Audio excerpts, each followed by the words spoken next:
এবার আল্লাহ বললেন হজের আজান দাও। কি দাও? ওয়াআযিন ফিন-নাসি বিল-হাজ্জি ইয়াতুকা রিজালান ওয়া আলা কুল্লি দামির ইয়াতিনা মিন কুল্লি ফাজ্জিন আমিক। সুবহানাল্লাহ পড়ে। ওয়াআযিন ফিন-নাসি বিল-হাজ্জ। ইব্রাহিম কাবা ঘর বানালাম, ঘরটারে ঝাড়ু দিয়ে তাওয়াফকারী, রুকুকারী, সিজদাকারী, ইতিকাফকারীদের জন্য পরিচ্ছন্ন করলা। এবার হজের জন্য আজান দাও। হজ যে করা লাগবে একটা ঘোষণা দাও। সাইয়েদনা ইব্রাহিম বলে, আল্লাহ এমন জায়গায় ঘর বানাতে বললেন এখানে মানুষ নাই, প্রাণী নাই, কেউ নাই, কাউরে দেখা যায় না, কার সামনে হজের ঘোষণা দেব, হজের আজান দেব? কাউরে তো আমি দেখি না। আল্লাহ বললেন, ইব্রাহিম তুমি একটা বড় পাথরের উপরে দাঁড়িয়ে হজের ঘোষণা দাও। দুনিয়ায় অবস্থিত সবগুলো মানুষের কানের মধ্যে ওই আজানের ঘোষণা আমি আল্লাহ পৌঁছে দেবো। উনি দাঁড়িয়ে আজান দিলেন, ইয়া আইয়ুহান নাস ইত্তাখাযাল্লাহু বাইতান লিল হজ। আল্লাহ হজের জন্য একটা ঘর বানিয়েছেন, আসো আসো, যাদের সামর্থ্য আছে এসে হজ করে যাও। তখন পৃথিবীতে যত লোক ছিল প্রতিটা মানুষের কানের ভেতরে আল্লাহ আজানের ধ্বনি পৌঁছে দিয়েছে।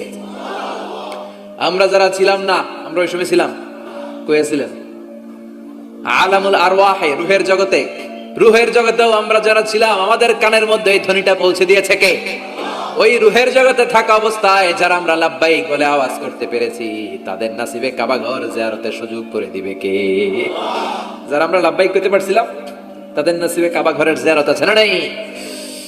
তার মানে আল্লাহ বললেন হজের এমডি বানাইছে আল্লাহ, ম্যানেজিং ডাইরেক্টর। আল্লাহ বললেন কাবা ঘর বানাও, বানালেন। ঘর পরিষ্কার করো, করলেন। আজান দাও, আজান দিলেন। তার মানে হজ প্রোগ্রামের যে দায়িত্ব এই পরীক্ষায়ও, কথা বুঝে নাই মনে হয়, হজ প্রোগ্রামের দায়িত্ব এটাতেও পাস। একটার পর একটা পরীক্ষা দিয়েছেন। সব শেষে আল্লাহ পরীক্ষা নিলেন, ইব্রাহিম তোমার বয়স এখন 80 বছর, এবার নিজ হাতে তুমি সুন্নাতে খাতনা করো। কি করো?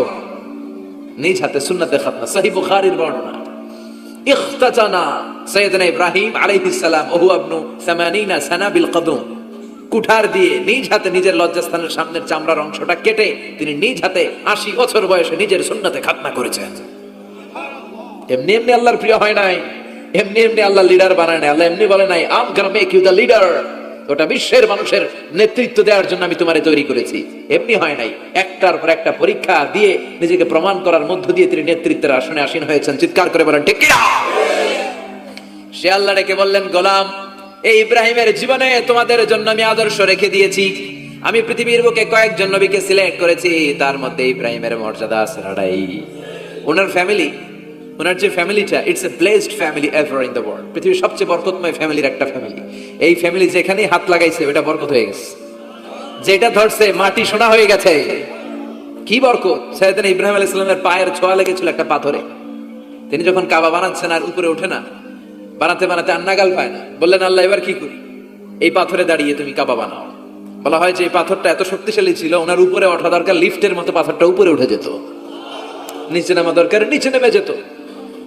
আবার এই পাথরের জায়গাটাকে আল্লাহ তাআলা নামাজের মুসল্লা বানিয়ে দিয়েছেন, আমাদের জন্য নামাজের মুসল্লা।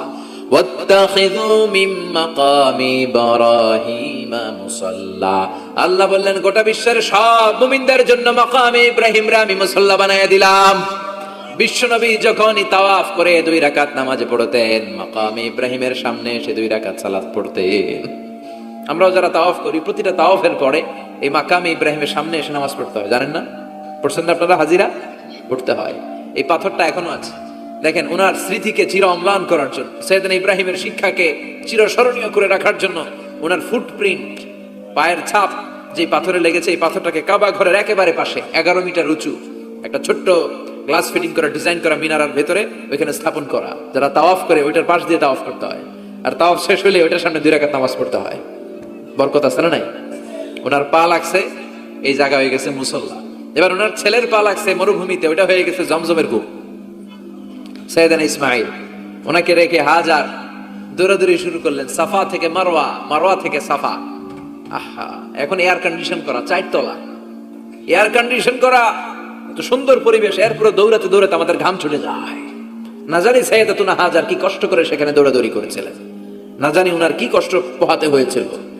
উনি সাফা থেকে মারওয়া একবার, মারওয়া থেকে সাফা একবার 60টা চক্কর দিলেন। এই 60টা চক্কর, এই দৌড়াদৌড়িটা আল্লাহর কাছে এত ভালো লেগেছে, কিয়ামত পর্যন্ত সব হাজীদের জন্য এই জায়গায় দৌড়াদৌড়ি করাটা আল্লাহ ওয়াজিব করে দিয়েছে।